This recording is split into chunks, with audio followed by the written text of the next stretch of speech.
Hello friends, welcome to the channel the truth of Sanatan. जय माता दी। आज हम बात करेंगे भगवान कृष्ण के बारे में। इनका जन्म भद्रपदा मास में कृष्ण पक्ष में हुआ था। इनके असली माता पिता देवकी और वसुदेव थे और इनके जो बेसिक माता पिता जाने जाते हैं वो नंद भगवान और यशोदा माता जानी जाती है। और आगे की स्टोरी स्टार्ट करें उससे पहले हमेशा की तरह हमारा एक श्लोक। अथ सत्यम यतो धर्मो मतो हीरा जन्म यतः ततो भवति गोविंदो यतः कृष्णास्तो जयः। अर्थात जहाँ सत्य, जहाँ पर धर्म, जहाँ पे लज्जा और जहाँ पे बेसिकली सिंप्लिसिटी रहती है वहाँ पर भगवान कृष्ण रहते हैं। और जहाँ पर भगवान कृष्ण रहते हैं वहीं पर विजय रहती है। इसी श्लोक के साथ आगे बढ़ते हुए बात करेंगे कि अब किस तरीके से हमने आपको बताया भद्रपदा मास के बारे में और कृष्ण पक्ष के बारे में। मैं आपको बता दूं, सनातन धर्म के अंदर जैसे इंग्लिश कैलेंडर में 12 महीने होते हैं, वैसे सनातन कैलेंडर के अंदर भी 12 महीने होते हैं। वो होते हैं चैत्र, वैशाख, ज्येष्ठ, आषाढ़, श्रवण, भद्रपदा, अश्विन, कार्तिक, मर्मशीर्ष, पोष, माघ और फागुन। और इसी तरीके से कृष्ण पक्ष किसे कहते हैं और शुक्ल पक्ष किसे कहते हैं ये भी समझा दो, क्योंकि बहुत से लोगों के दिमाग में ये रहता है ये चल क्या रहे। बेसिकली शुक्ल पक्ष वो होता है जब चंद्रमा धीरे धीरे पूरा होता है और पूर्ण चंद्रमा जब स्थापित होता है तो पूर्णमासी होती है। वो जो चीज होती है, वो जो 15 दिन होते हैं जिसमें चंद्रमा पूर्ण होता है उसे शुक्ल पक्ष कहते हैं, जिसमें चंद्रमा चढ़ता है। उसके बाद वो जो पूर्ण चंद्रमा होता है धीरे धीरे घटना शुरू होता है और अमावस्या की तरफ पहुंचता है, जहाँ पे अंधेरा हो जाता है, बिल्कुल चंद्रमा गायब हो जाता है, उसे कृष्ण पक्ष कहा जाता है। तो ये जानना आप लोगों के लिए बहुत जरूरी है, क्योंकि भगवान कृष्ण पक्ष में पैदा हुए थे। कृष्ण पक्ष में भद्रपदा मास में अष्टमी के दिन कृष्ण पक्ष पे पैदा हुए थे।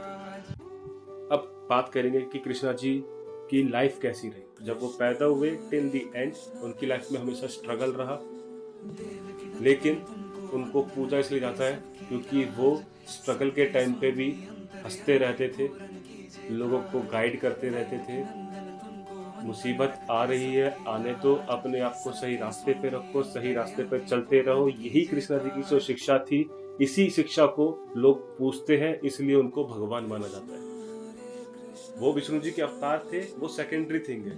अगर हम श्री राम जी के चरित्र को देखें तो उसमें भी सेम यही कॉमन चीजें मिलेंगी आपको कि डिफिकल्टीज आई, हंस के उनको एक्सेप्ट किया, हंस के उनको टैकल किया, लेकिन कभी भी अपना सही रास्ता नहीं छोड़ा। तो ये भगवान विष्णु के शायद अवतारों के अंदर बहुत अच्छी चीज रही है कि वो डिफिकल्टीज को टैकल करना सिखाते हैं।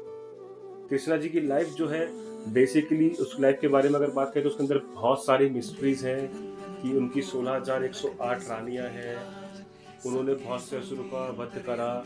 तो ये जो कॉन्सेप्ट्स है, इन चीजों को समझना बहुत जरूरी है कि कृष्णा जी बेसिकली किस चीज के लिए स्टैंड करते हैं और क्यों स्टैंड करते हैं। उसमें से एक मिस्ट्री आज हम डिस्कस करेंगे। 16,108 रानियों की डिस्कशन के ऊपर हम बात करने वाले हैं आज। जो मेन हमारा कॉन्सेप्ट है वो यही है कि मैं आपको बता सकूं तो जो 16,100 रानियां थी वो रानियां थी जिनको नरकासुर ने किडनैप करा उनके राज्यों से और उसके बाद अपने पास रखा। वो उनकी बलि देता उससे पहले श्री कृष्ण ने नरकासुर को मार दिया और उनको आजाद करवा दिया। लेकिन उन्होंने कहा कि अब क्योंकि हमें एक असुर ने अपने पास रखा हुआ था, कोई हमें समाज के अंदर एक्सेप्ट नहीं करेगा और हमारा जीवन वैसे भी व्यर्थ ही है, तो उन्होंने कृष्णा जी से रिक्वेस्ट करी कि आप हम सबको मार दीजिए। तब कृष्णा जी ने बोला कि ऐसा कुछ नहीं होगा, तुम्हें कोई नहीं मारेगा, मैं कृष्ण तुमसे स्वयं शादी करूंगा और तुम्हें समाज के अंदर वो सारा सम्मान मिलेगा जो तुम्हें मिलना चाहिए। इस तरीके से इन 16,100 रानियों के साथ कृष्णा जी का विवाह हुआ। लेकिन आपको बहुत अलग तरीके से चीजें बताई जाती है, बहुत गंदे तरीके से चीजें बताई जाती है, जो आपको एक कान से सुनकर दूसरे कान से निकालने चाहिए। किसी से बहस करके फायदा नहीं होता। तो आगे बढ़ते हैं। बेसिकली कृष्णा जी की 8 मेन रानियां थी। रुक्मणी, सत्यभामा, जामवंती, कालिंदी, भद्रा, मित्रविंदा, सत्या और लक्ष्मणा। ये बेसिकली कृष्णा जी की 8 रानियां थी। कृष्णा जी को एक और चीज के लिए जाना जाता है, अपार्ट फ्रॉम एवरीथिंग, गीता का जो उपदेश उन्होंने दिया था, गीता जी की जो नॉलेज उन्होंने दी थी, उसके लिए कृष्णा जी को बहुत अच्छे तरीके से जाना जाता है ऑल ओवर द वर्ल्ड। उसके अंदर भी उन्होंने सिर्फ एक ही चीज कही थी अर्जुन को कि अपने कर्म पे ध्यान दो, सही के साथ रहो, सही को मत छोड़ो।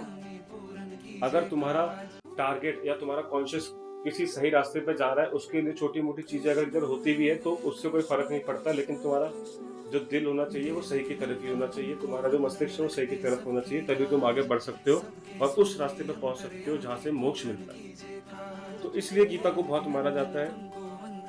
और उसके बाद जैसे ही महाभारत का अंत हुआ, उसके 39 ईयर्स के बाद कृष्णा जी की डेथ होती है।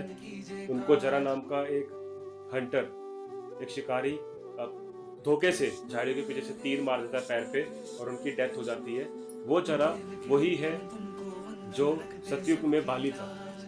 बेसिकली जिस तरीके से श्री राम ने जो विष्णु जी का अवतार था, उन्होंने बाली का वध किया था झाड़ी के पीछे छुपकर। सेम कॉन्सेप्ट में 22 वर्षों हो गया।